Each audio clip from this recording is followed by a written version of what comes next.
மோ வந்து நான் பண்ற ரெண்டாவது ஒரு ஹாரர் படம் இது. மோ வந்து நான் பண்ற ரெண்டாவது ஒரு ஹாரர் படம் இது. பிரியா அப்படின்ற ஒரு கேரக்டர். ஷீஸ் பேசிக்கலி அ ஜூனியர் ஆர்டிஸ்ட். அந்த ஜூனியர் ஜெனரலாக ஒரு ஹீரோயின் ஆகணும் அப்படின்னு ட்ரை பண்ணிட்டு இருக்கிற ஒரு கேரக்டர். ஒரு ஸ்கூலை பேஸ் பண்ண ஒரு கதை.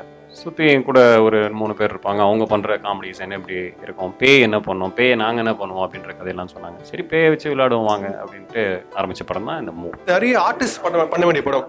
For example Vijay Sethupathi, S J. Surya sir, அப்புறம் வந்து பாபி சிம்மா, கயல் சந்திரன் போயிட்டே இருந்தது. ஒரு நாள் திடீர்னு என்னை கூப்பிட்டாங்க. ஸோ அந்த டெஸ்ட் ஷூட்டில் போய் நான் பெர்ஃபார்ம் பண்ணியிருந்தேன். அதை பார்த்ததுக்கப்புறம் நம்ம தேடின பிசி வந்தாண்டா ஒர்க் அவுட் ஆகும் அப்படின்னு சொல்லிட்டு டேரக்டர் எல்லாருமே கன்வின்ஸ்டு அதை பார்த்துட்டு. ஸோ அதுக்கப்புறம் தான் இந்த படத்துக்குள்ள நான் வந்தேன். காசு பணம் முக்கியம் இல்லை சார், நாங்கள் பண்ணுற விஷயமே வேற. இல்லை இது ஆக்டர்ஸ்னா எல்லாமே பண்ணணும்ல, இதுதான் பண்ணணும் அதான் பண்ணணும்ல. I always want to do different roles. நல்ல படங்கள் மட்டும் தான் நீ பண்ணுவ, நீ பண்ணுறதுதான் நல்ல படம் அப்படின்ற மாதிரி எனக்கு அந்த ஒரு தாட் இருந்தது முன்னாடி. சினிமா வந்து புதுசில் அப்படி ஒன்று. அதுக்கப்புறம் எல்லா படங்களையும் பண்ணணும், எல்லா படத்தையும் நல்ல படமாக மாற்றுறதுன்றது நம்ம கையில் ஒன்று இருக்குது. அந்த படத்தோட ஸ்கிரிப்ட்னு ஒன்று இருக்குன்றது அதுக்கப்புறம் ஒரு ஞானோதயம். ஸோ அப்படியே ஆரம்பிச்சதுல மோ படம் வந்து பண்ணேன். அவனுங்கள விடு, பேயை நேர்ல பார்த்தா நீ பயப்படுவியா மாட்டியா? சுடுகாட்டிலே வாழ்ந்தவன்டா இந்த ஜோசப் செல்லப்பா.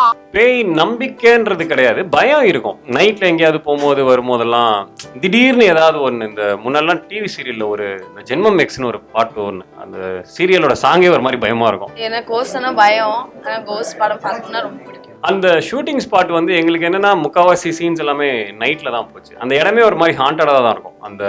அந்த ஸ்கூலே வந்துட்டு ஒரு 12 வருஷத்துக்கு முன்னாடி மூணு ஸ்கூலாம். அது ஏன் மூணாங்கன்றதுக்கு இதுதான்ப்பா கரெக்டான காரணம்ன்றது எதுவுமே கிடையாது. ஒரு 30-40 ரீசன்ஸ் இருக்கும். இந்த ஸ்கூல்ல ஒரு 4 பொண்ணு இருந்துதான், அந்த 4 பொண்ணு வந்து அந்த ஸ்கூல்ல படிச்சு இந்த அதெல்லாம் ஒரு படமாவே எடுக்கலாம். அதுல ஒரு பையன் வந்து அந்த 4 பொண்ணையும் ரேப் பண்ணிட்டு கொலை பண்ணி போட்டுட்டானா, அதுல இருந்து அந்த ஸ்கூல்ல வந்து அப்படியே ஒரு மாதிரி ஹாண்டட் ஆயிடுச்சான். இது ஒண்ணு. இதுக்கப்புறம் இந்த ஸ்கூல்ல வந்து ஒரு பெரிய இந்த ஸ்கூல் யாருதுனாக்கா இவங்களோடது, இதுக்கு ஆப்போனன்ட் பார்ட்டி அவங்களோடது, இவங்க அவங்களுக்கு ஒரு செய்வனை வச்சாங்க, அவங்க இவங்களுக்கு ஒரு சூன்யம் வச்சாங்க, இப்படின்ற ஒரு கதை ஒன்று போகும். ஸோ ஒரு நாள் ஒருத்தர் சொல்லுவாங்க, பட் இதெல்லாம் கேட்டுட்டு டே டைம்ல ஈவினிங் வரைக்கும் ஓகே 7 மணிக்கு அப்புறம் எங்களுக்கு அள்ளுகின்றோம். ஏன்னா எங்கேயுமே லைட்டே இருக்காது. அவ்வளோ பெரிய ஸ்கூல், அவ்வளோ பெரிய பில்டிங், அது ஃபுல்லாக சுற்றி கிரவுண்டு நிறைய மரங்கள்லாம் இருக்கும். ஸோ எங்களுக்கே ஒரு ஸ்டேஜ் மேலே தனியாக போகிறது பயமாக தான் இருக்கும். ஷாப் போகணும் அப்படின்னு நகர்ந்தா கூட ஒரு 40 பேரோட தான் போகுது. வாங்க போகலாம், தனியாலாம் நகர முடியாது அப்படின்ற மாதிரி ஒரு பயம் தான். தனியாலாம் சுற்ற முடியாது அந்த இடத்துல. இப்படிக்காதாண்டா போனா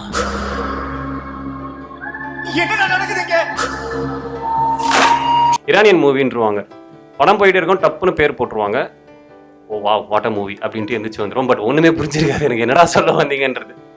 ஸோ சும்மா இந்த நானும் ஒரு 4 பேர்கிட்ட போய் சொல்லலை, வா அந்த படத்தில் அந்த சீனு சான்ஸே இல்லை அப்படின்ற ஒரு வார்த்தையை சொல்கிறதுக்காக சிலதெல்லாம் வந்து நோட் பண்ணி வச்சுப்பேன். மற்றபடி அதில் ரொம்ப ஊர்ந்து போய் இதை நான் கொண்டு வந்து நான் இங்கே எமோட் பண்ணி காட்டணுன்ற மாதிரிலாம். நம்மளுடைய பழைய படங்கள்லேருந்து எடுத்து பார்த்தாலே தமிழ்லேருந்து இப்படி பண்ணியிருக்காங்க. ரகுவரன் சார்லாம் நம்ம எடுத்துனாக்கா அது பயங்கரமான லைப்ரரி.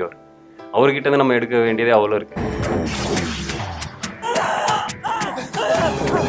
பிரியா நம்ம திட்டி ஸ்கூல் போயிருக்கடா. ஆக்சுவலாக சோஷியல் மீடியா வந்து எஸ்பெஷலி எந்த இண்டஸ்ட்ரிக்கு ப்ளஸ்ஸோ இல்லையோ சினிமா இண்டஸ்ட்ரிக்கு மிகப்பெரிய ப்ளஸ். கான்ட்ரவர்சியை கிரியேட் பண்ணி அது மூலமா ஒரு உச்சத்தை தோட்டலான்ற ஒரு விஷயம் போயிட்டு இருக்கிற மாதிரி என்னுடைய பார்வை.